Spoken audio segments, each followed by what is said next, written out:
ask a question, whoever would want to apply?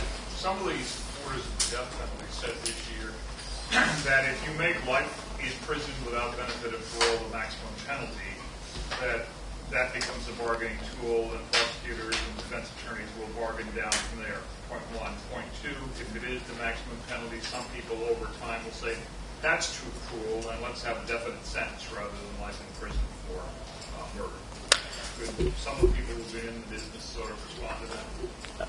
I can start out just by what I know. I prefer to hear from either a prosecutor or someone in the corrections. Okay. If you don't mind. You're an advocate.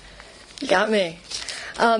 The answer to your question is that in Connecticut, under the statutes, they're not what we call indeterminate sentences. It's a set life sentence. And murder is an automatic no parole statute.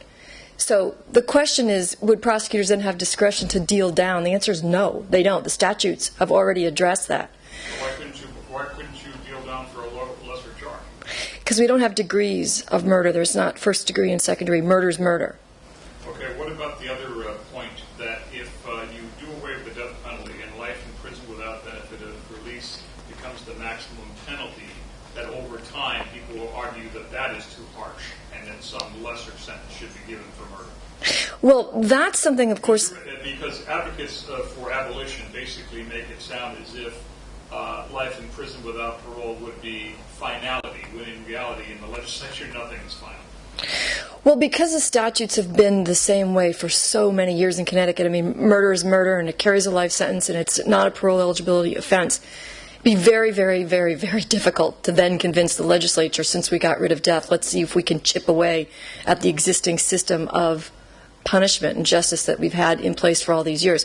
What this would simply do is take something off the table that we believe isn't effective, isn't right, and shouldn't exist. But it doesn't then open the door to the floodgates of chipping away at some kind of a rigorous system of punishment that's been in place in this state for so many, many years and has been effectively tested through the appellate process. The law is very well settled around the murder statute. What's being addressed simply now is to take an extra penalty enhancement off the table that, again, we don't think should be there or does anything whatsoever. But your question and your point is certainly well taken. If we get rid of this, aren't we just opening the door to things getting easier? And the answer is no, clearly we're not.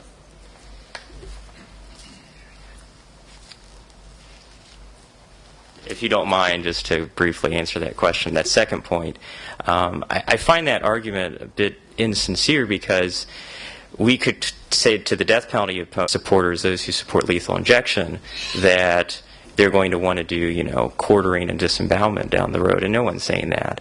And the death penalty is what's the problem, and life without parole, life without release works, and no one, at least no one in the legislature, is calling for us to get rid of that.